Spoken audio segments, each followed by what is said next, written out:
오늘 본문인 마태복음 13장은 네 가지 밭의 비유를 말씀하시는데 이것이 바로 우리 마음의 비유를 말씀하고 있습니다. 어떤 사람들이 네 가지 밭을 또 4C 해서 close mind, 길가죠. 그 다음에 casual mind, 돌밭. 그 다음에 carnal mind, 가시밭. 또 careful mind, 옥토. 이렇게 이야기하는데 오늘 이 말씀을 통하여 우리의 마음이 어떤 상태인지를 함께 살펴보면서 은혜를 나누는 그런 귀한 시간 되기를 소망합니다. 먼저 우리가 이 본문의 유명한 씨 뿌리는 비유를 이해하기 위해서는 이 당시 1세기 팔레스타인 지역에서 농사 짓는 방법에 대해서 우리가 좀 알 필요가 있습니다. 지금과는 너무나 다른 방법이죠. 이 당시 그 농부들은 이 파종기가 되면은 이 씨앗을 나귀에다가 그 자루에 얹어가지고 자루에 구멍을 뚫어서 이렇게 씨를 뿌렸다고 합니다. 자, 그러다 보면 이제 바람에 흩날려서 이 씨앗이 옥토에만 떨어지는 게 아니라 돌밭이나 이렇게 길가에까지 떨어지는 이런 일이 그 당시에는 아주 자연스러운 일이었다고 합니다. 자, 그런 가운데 이 첫 번째 길가는 어떤 밭일까요? 길가는 밭과 밭 사이의 경계인데 사람이나 나귀가 계속 지나다 보니까 이게 아주 단단한 땅이 되어버린 것입니다. 처음에는 부드러운 흙이었는데 계속 사람들이 밟고 다니다 보니까 돌같이 단단해져서 씨를 뿌려봤자 심겨질 수가 없는 그런 밭이 된 겁니다. 자, 이처럼 길가는 단단하게 굳어진 마음을 의미합니다. 자, 이런 상태에서는 백날 아무리 좋은 말씀을 들어도 저게 뭔 소리야? 한 귀로 듣고 한 귀로 흘리는 이런 상태를 말하고 있습니다. 이 사람의 마음이 처음부터 굳는 게 아니죠. 다 우리가 처음부터는 아주 부드러운 마음이었는데 시간이 지나면서 이게 점점 굳어집니다. 근육도 안 쓰면 굳어지죠. 그래서 스트레칭 열심히 하시지 않습니까? 우리 마음도 마찬가지입니다.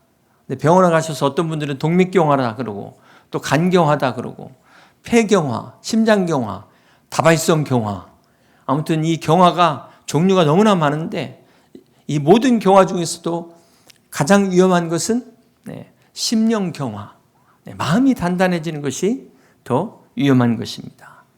우리말에 그 씨도 안 먹힌다 그런 말 있잖아요. 씨알도 안 먹힌다. 바로 강팍한 마음을 말하는 것이죠. 이게 아주 그냥 편견과 아집으로 코팅된 마음. 이런 분들은 아무리 웃기는 얘기를 해도 반응이 없어요. 문제는 죄로 인해 강팍해진 이 마음은 아무리 좋은 하나님의 그 씨앗이 뿌려져도 다 튕겨버린다는 것입니다. 대표적으로 바리새인과 서기관들이 있는데요. 우리 요한복음 8장 58절 같이 한번 보시겠습니다. 예수께서 이르시되 진실로 너에게 이르노니 아브라함이 나기 전부터 내가 있느니라 하시니 그들이 돌을 들어 치려 하거늘 예수께서 숨어 성전에서 나가시니라. 이 바리새인과 서기관들은 종교적 지도자인데도 불구하고 하나님의 말씀을 듣고 예수님의 능력을 봤음에도 오늘 주님을 향해서 돌을 들어 치려 했다. 참 우리는 상상할 수 없는 일이죠. 그런데 이렇게 말씀에 대해서 반기를 드는 행동, 이것이 바로 튕겨나가는 길가와 같은 마음이라는 것입니다. 마태복음 13장 19절을 보시면 아무나 천국 말씀을 듣고 깨닫지 못할 때는 악한 자가 와서 그 마음에 뿌려진 것을 빼앗나니 이는 곧 길가에 뿌려진 자요. 여기 길가에 뿌려진 씨앗을 누가 와서 빼앗는다고 그랬습니까? 누가 와서 빼앗는다고요? 악한 자가 와서 빼앗는다. 이 악한 자가 누굴까요? 누가복음 8장 12절에 보면 길가에 있다는 것은 말씀을 들은 자니 이에 마귀가 가서 그들이 믿어 구원을 얻지 못하게 하려고 말씀을 그 마음에서 빼앗은 것이요. 자, 여기 마귀가 말씀을 빼앗는다. 악한 자가 마귀라는 것이죠. 마가복음 4장 15절에 보면 말씀이 길가에 뿌려졌다는 것은 이들을 가리킴이니 곧 말씀을 들었을 때에 사탄이 즉시 와서 그들에게 뿌려진 말씀을 빼앗는 것이요. 여기 마가복음에는 말씀을 빼앗는 정체가 사탄이다라고 분명하게 이야기하고 있습니다. 자, 이처럼 마귀와 사탄은 지금도 우리의 마음에서 말씀을 빼앗는다는 거예요. 도적질한다는 것입니다.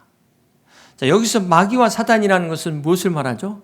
이것이 곧 영적 싸움이라는 것입니다. 여러분 지금 이렇게 앉아 계시지만 지금 영적 싸움을 하고 있는 거예요. 이 시간 지금 딴 생각을 하시면서 오늘 점심을 뭘 먹을 것인가, 누구랑 만나서 무슨 이야기를 할 것인가, 이게 지금 영적 싸움에 넘어간 겁니다.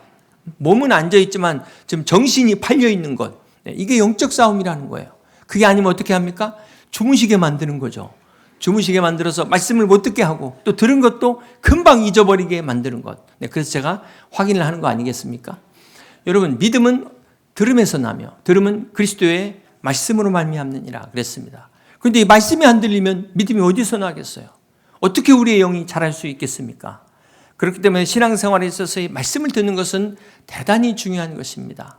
그런데 이 길가와 같은 마음은 아무리 들어도 다 튕겨버리기 때문에 이게 소용이 없다는 거예요. 아무리 하나님이 복을 주셔도 사단에게 다, 마귀에게 빼앗겨버린다는 사실입니다. 자, 두 번째 돌밭은 어떤 밭일까요? 자, 예수의 비유라는 책을 쓴 요아킴 에레미야스는 이 지역이 그 화산 지역이기 때문에 갈릴리가 제주도와 같은 현무암지대가 많다고 합니다. 그래서 땅이 아주 척박한 돌밭들이 많다고 해요. 마태복음 13장 5절에 보면 더러는 흙이 얕은 돌밭에 떨어지매 흙이 깊지 아니하므로 곧 싹이 나오나 더러는 바 위에 떨어지매 싹이 났다가 습기가 없으므로 말랐고.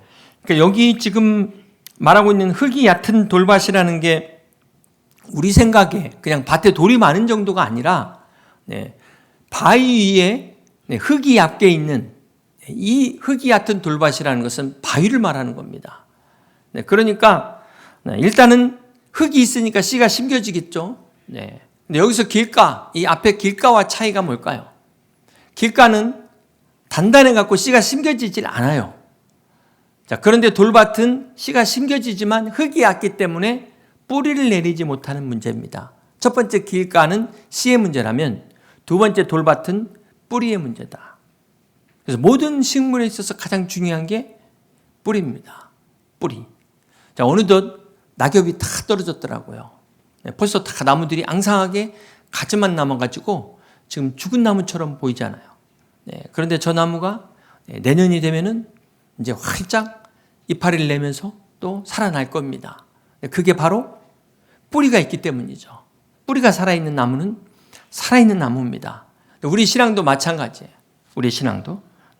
이게 돌밭에 뿌려졌다는 것은 일단은 심겼는데 이것은 말씀을 통해서 은혜를 받고 기쁨도 느끼고 결단도 하고 그러는데 그만 뿌리가 없다는 겁니다. 그러니까 나가는 순간 어떤 분들은 다 까먹어요. 일주일도 못 가는 거예요. 그래서 우리가 수요 예배를 나와야 돼요. 그리고 우리가 금요일 나오고 이게 작심삼일이니까 3일 간격으로 나오는 것 아니겠습니까? 그래서 여러분 하루짜리 신앙이 있고 3일짜리 신앙이 있고 일주일짜리 신앙이 있어요. 이게 뿌리의 깊이에 따라서 달라지는 겁니다. 그런데 이 돌밭과 같은 마음은 뿌리가 얕기 때문에 믿음이 생기려고 하다도 조그만한 시험이 오면 흔들리고 넘어질 수밖에 없다는 겁니다. 골로새서 2장 7절에 보면 그 안에 뿌리를 박으며 세움을 받아 교훈을 받은 대로 믿음에 굳게 서서 감사함을 넘치게 하라 말씀합니다. 여기 바로 그 안에 그리스도 안에 우리의 믿음의 뿌리가 내리도록 하라는 거예요. 여러분 나무가 뿌리가 약하다 한번 생각해 보세요. 그런 나무는 크면 클수록 더 위험한 것 아니겠습니까? 사람도 마찬가지고 조직도 마찬가지입니다. 나무의 가지는 해를 향해서 위로 쭉쭉 뻗는다면 뿌리는 아래 뭐를 향해서일까요? 물이 있는 곳을 향해서 아래로 깊게 내려가는 것 아니겠습니까? 여기서의 물이 바로 하나님의 말씀을 상징하는 것입니다. 말씀의 뿌리를 내려야 돼요.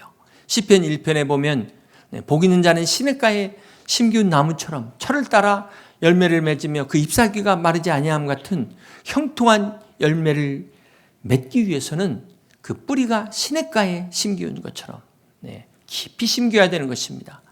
그러므로 오늘 여러분의 믿음의 뿌리를 생수의 은혜가 넘치는 말씀 가운데 깊은 뿌리를 내릴 수 있는 여러분 되시기를 주님의 이름으로 축복합니다. 또한 이 뿌리가 얕다는 것은 우리가 이 믿음이 삶에 적용되지 못한다, 깊이 적용되지 못하는 문제를 말하고 있습니다. 주님께서 요한복음 14장 21절에 나의 계명을 가지고 지키는 자라야 나를 사랑하는 자라고 말씀을 하셨습니다. 우리가 주님을 사랑한다고 말로 고백하고 입으로 아무리 이야기해도 진짜 하나님이 보시는 것은 우리가 얼만큼 순종하느냐. 말씀에 순종하는 것이 곧 주님을 사랑하는 것이다 라고 말씀하고 있습니다. 사랑하는 성도 여러분, 여러분의 믿음의 뿌리는 잘 자라고 있습니까? 오늘 우리가 잘 보이지 않지만, 이 뿌리가 보이지 않지만 뿌리가 건강해야 우리의 신앙이 건강할 수가 있습니다. 여러분, 믿음의 뿌리가 여러분 마음에서만, 생각에서만 머무르지 마시고 여러분의 행동에까지 이어질 수 있기를 주님의 이름으로 축복합니다. 이것은 우리 신앙생활이 교회에서만 썬데이 크리스찬이 아니라 에브리데이 크리스찬으로서 여러분 삶의 현장에서 그리스도인의 능력을 나타내며 살아갈 수 있는 우리 믿음의 성도들 다 되시기를 주님의 이름으로 축복합니다. 이것이 뿌리 깊은 신앙인의 모습입니다. 세 번째는 가시밭인데요. 첫 번째 길가가 씨앗의 문제라면 두 번째는 뿌리의 문제였습니다. 그리고 세 번째 가시밭은 가지의 문제를 말합니다. 이 가지가, 줄기가 자라지 못하는 문제를 말씀하고 있습니다. 마태복음 13장 7절을 보시면 더러는 가시떨기 위에 떨어짐에 가시가 자라서 기운을 막았고, 이 가시밭의 땅은 이 땅이 나쁜 땅이 아니라 땅은 좋은 땅인데요. 문제는 환경의 문제라는 겁니다. 주변의 환경이 나무가 자라지 못하도록 가시가 기운을 막고 있어요. 옆에서 양분을 다 빼앗아가고 있습니다. 대표적으로 믿지 않는 가정에서 신앙생활을 하다 보면 이런 어려운 환경들을 경험하게 됩니다. 다른 종교를 믿는 가정에서 예수님을 믿게 되면 어떤 현상이 일어날까요? 집안에 불화가 일어나고 또 핍박을 받기도 하고 이런 어려움을 당하게 되죠. 이런 현상을 말하는 것입니다. 때로는 우리가 직장이나 사회에서도 기독교인으로서 우리가 기독교인이라는 것 때문에 당하는 이 불이익들, 이것이 우리 신앙생활을 위축시킵니다. 많은 제약을 받게 합니다. 이게 다 지금 가시가 기운을 막고 있는 거예요. 이런 어려운 환경에서 신앙생활을 한다는 게 쉽지 않습니다. 여러분, 한 주간 한번 생각해 보세요. 세상을 따르자니 주님이 울고, 주님을 따르자니 세상이 울고, 그렇게 살다 오신 분 계십니까? 이게 보통 어려운 게 아니에요. 세상과 주님 사이에 이렇게 양다리 걸치면은 가랑이 찢어질 일밖에 없어요. 그렇기 때문에 과감하게 정리하셔야 됩니다. 교회 안에서 내 믿음의 성장이 안 된다 생각하면은 확실하게 여러분 정리하셔야 되는, 결단하셔야 되는 겁니다. 그렇다고 교회를 옮기라는 얘기가 아니에요. 여러분, 온도계와 온도 조절기는 분명히 다릅니다. 온도계는 환경의 영향을 받습니다. 온도계는 외부 환경에 따라서 움직이지 온도를 바꾸는 게 아니잖아요. 그러나 온도 조절기는 날씨가 추우면 올려주고 더우면 내려주고, 이 조절하는 게 온도 조절계입니다. 우리 크리스찬은 온도계가 아니라 온도 조절계와 같은 삶을 살아야 되는 것입니다. 우리가 세상을 변화시키지 못하면 세상이 우리를 변화시킨다는 사실을 우리는 잊지 말아야 될 것입니다. 그러므로 환경에 영향받는 크리스찬이 아니라 환경을 변화시키는 크리스찬 되시기를 주님의 이름으로 축복합니다. 복습하겠습니다. 첫 번째 길가는 무슨 문제예요? 씨앗의 문제. 두 번째 돌밭은 뿌리의 문제. 세 번째 가시밭은 가지의 문제. 네 번째 옥토는 열매의 문제입니다. 열매의 문제. 자, 이 네 가지의 각 포인트를 우리가 잘 기억하셔야 이 각 비유의 의미를 우리가 정확하게 이해할 수가 있습니다. 마태복음 13장에 등장하는 이 밭은 유형별로 네 가지를 소개하고 있지만 종류로 보면 딱 두 가지예요. 두 가지. 열매를 맺었냐? 열매를 맺지 못했냐? 두 가지입니다. 길가와 돌밭과 가시밭은 열매를 맺지 못했습니다. 오직 옥토만이 열매를 맺었습니다. 그렇다면 어떤 밭이 옥토일까요? 이 좋은 밭의 특징은 무엇일까요? 자, 이 좋은 밭이라는 것은 모든 것을 다 수용할 수 있는 게 옥토라는 겁니다. 깨끗한 흙은 오히려 식물이 잘 자라지 못해요. 좋은 밭은 씨뿐만 아니라 퇴비, 배설물까지도 다 받아들입니다. 이 길가는 지금 씨앗도 받아들이지 못하는 배타적이잖아요.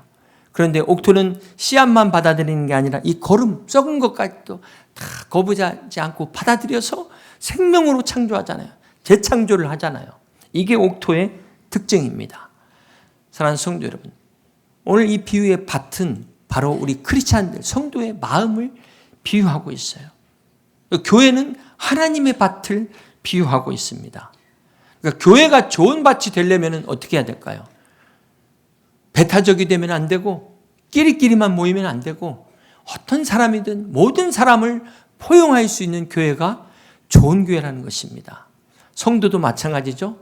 여러분 개인적으로도 내가 좋아하는 사람만 끼리끼리만 수용하는 것이 아니라 다 어떤 사람이든 나와 다른 사람도 함께 할 수 있는 것이 옥토와 같은 성도라는 거예요. 우리 교회 또 우리 교구가 있고 또 약물이가 있는데 어떤 약물이든지 나와 다른 사람들을 다 받아주고 수용할 수 있는 옥토와 같은 약물이, 옥토와 같은 교구, 옥토와 같은 우리 여의도 침략이 될 수 있기를 주님의 이름으로 축복합니다. 두 번째, 이 밭에는 중요한 사명이 뭘까요? 밭은 열매를 맺기 위해서, 열매를 얻기 위해서 밭이 존재하는 것 아니겠습니까? 그래서 이 밭이 온갖 거름도 다 받아들여가지고 생명의 열매를 창조하는 이것이 밭의 사명입니다. 여러분, 이 밭의 가치는 그 밭에 무엇을 심었느냐, 그것이 밭의 가치를 결정해요. 밭의 땅값이 얼마냐, 그건 본래의 목적이 아니죠. 본래 이 밭에 콩을 심었으면 우리는 그것을 콩밭이라고 부르고 팥을 심었으면 팥밭이라고 부르지 않겠습니까? 거기서 만약에 석유가 나온다? 유전밭이 될 것이고 금이 나오면 금밭이 되지 않겠습니까? 마태복음 13장 44절에 보면 천국은 마치 밭에 감추인 보화와 같으니 사람이 이를 발견한 후 숨겨두고 기뻐하며 돌아가서 자기의 소유를 다 팔아 그 밭을 사느니라. 여기 농부가 전 재산을 팔아서 밭을 산 것은 밭이 아니라 그 밭에 감추인 보화, 보물을 산 겁니다. 오늘 사랑하는 성도 여러분, 여러분 마음에는 어떤 보물이 있습니까? 어떤 보화가 숨겨져 있습니까? 잘하고 있습니까? 연말에 공사 다망하실 텐데 이 공사 다망의 망자가 밥불망입니다. 이 밥불망이 마음심에 죽을 망, 마음을 죽인다는 거예요. 우리가 너무 바쁘면 마음이 죽는 겁니다. 마음이 죽어요. 여러분 너무 바쁘면 마음만 죽는 게 아니라 여러분의 영혼마저 죽습니다. 영성이 죽어요. 그러니까 이 낙심이 떨어질 낙의 마음심이거든요. 마음이 떨어지는 게 낙심하는 겁니다. 여기서 진짜 낙심은 여러분 마음에서 믿음이 떨어져 나가는 게 이게 진짜 낙심인 거예요. 이게 진짜 절망이고 이게 진짜 좌절입니다. 모든 것은 마음의 문제에서 시작됩니다. 그동안 내 마음의 문제를 모르고 혹시 엉뚱한 데 가서 엉뚱한 탈만 하지는 않으셨습니까? 오늘 내 마음의 밭이 혹시 길가가 아닙니까? 돌밭은 아닙니까? 가시밭은 아니었습니까? 오늘 본문의 이 네 가지 밭은 똑같은 씨예요. 똑같습니다. 그런데 어디에 뿌려지냐에 따라 결과가 달랐습니다. 사랑하는 성도 여러분, 우리는 지금 똑같은 설교를 듣는데 은혜를 받는 분이 있는가 하면 은혜를 받지 못하는 분이 계세요. 만약 여기 한 사람도 이해 없이 모두가 다 은혜를 못 받았다면 이것은 씨의 문제입니다. 설교자의 문제예요. 그러나 한 사람이라도 은혜를 받은 사람이 있다면 그것은 내 자신의 문제라는 겁니다. 내 마음밭의 문제가 됩니다. 사무엘상 3장에 보면은 엘리 제사장이 나와요. 엘리 제사장. 무능한 제사장입니다. 부패한 제사장입니다. 요즘으로 말하면 사꾼이라고 말할 수도 있어요. 그런데 그 엘리 제사장 밑에서 누가 나왔습니까? 사무엘 선지자가 나왔어요. 사무엘 선지자. 그러니까 이런 것을 통해서 우리가 자기 하기 나름이라는 거예요. 우리가 환경도 중요하지만 내가 또 어떻게 하느냐에 따라서 달라진다는 것입니다. 항상 그 실력 없는 사람들이 보면은 장비를 탓하더라고. 장비를. 이게 뭐가 안 좋아서 안 된다는 동, 뭐가 안 돼서 안 된다는 동. 바라기는 우리는 우리 안에 있는 이 예수 그리스도, 보배와 같은 예수 그리스도를 품은 하나님이 존귀한 밭 아니겠습니까? 여러분 옥토와 같은 밭에서 구원의 열매를 맺으시고 어떤 고난도 그 밭 안에서 하나님의 영광으로 전화위복시킬 수 있는 여러분 다 되시기를 주님의 이름으로 축복합니다. 이제 말씀을 정리합니다. 오늘 본문의 이 네 가지 밭에서 옥토는 확률적으로 보면 4분의 1이죠. 25%만이 옥토라는 것입니다. 나머지 4분의 3, 75%는 결실을 못했어요. 무슨 말입니까? 이 가운데 어떻게 보면 25%만이 열매를 맺었다 이렇게 말할 수도 있어요. 이것을 여러분 개인적으로 적용한다면 내 안의 옥토가 25%밖에 안 된다는 겁니다. 우리가 부단히 노력하고 열심히 성령의 쟁기로 갈아엎으면 옥토가 늘어나겠지만 평균적으로는 옥토가 25%밖에 안 된다는 거예요. 나머지 75%는 다 사단과 마귀에게 빼앗겨 버렸어요. 네. 우리의 마음이 굳어지기 때문에 그래요. 우리의 마음이 강팍해지기 때문에 그렇습니다. 이게 무서운 건 나도 모르는 사이에 서서히 개구리가 미지근한 물에 좋다 하다가 삶아 죽는 것처럼 그렇게 나도 모르는 사이에 어느덧 내 눈에 흐르던 눈물이 다 말라버렸어요.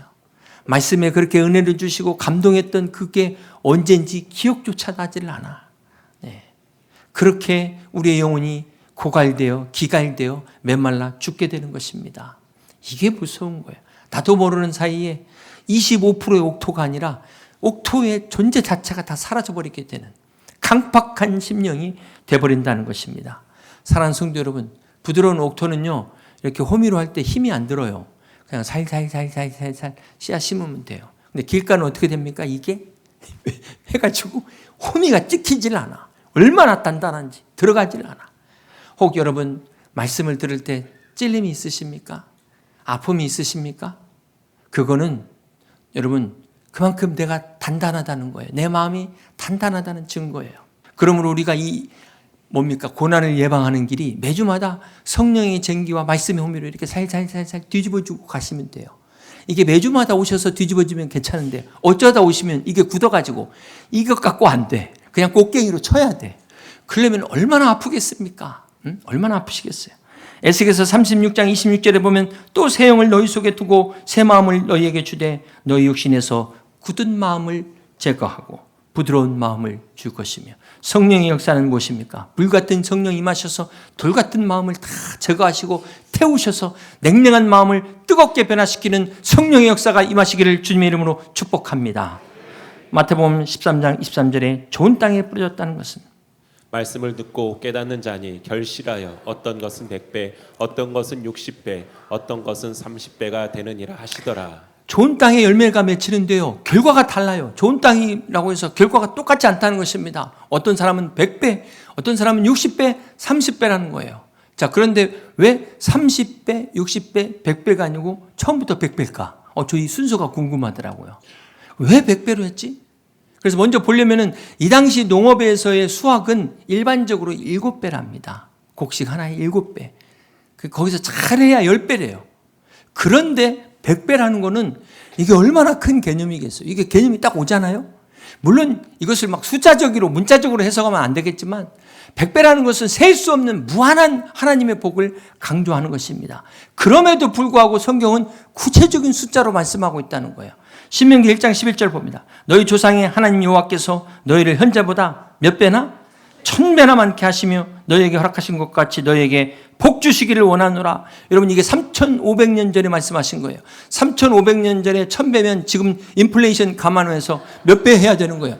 10,000배는 해야 되고 적어도 10,000배는. 오늘 본문에 100배, 60배, 30배도 연간 2% 인플레이션 반영하면 이거 숫자가 안 나오지만 최소 1000배는 돼야 된다. 그래서 오늘 말씀의 제목을 1000배, 600배, 300배 한 겁니다. 이 당시 이 말씀을 들을 때 100배 그 성도들의 그 언어의 단어의 뉘앙스의 감동이 조금이라도 오시라고 느끼시라고 1000배, 600배, 300배 축복을 누리실 수 있는 여러분 되시기를 주님의 이름으로 축복합니다. 사랑하는 성도 여러분, 하나님이 이렇게 셀 수 없는 무한한 복을 주셔도 복받을 그릇이 중요합니다. 여러분 태평양 앞에 가서 이만한 그릇 들고 있어봐야 이게 하나님의 복을 얼마나 담을 수 있겠어요. 그나마 그릇 깨져갖고 세면 무슨 소용이 있겠습니까? 셀 수 없는 무한한 하나님의 복을 받을 수 있는 옥토와 같은 넓은 마음 되시기를 주님의 이름으로 축복합니다.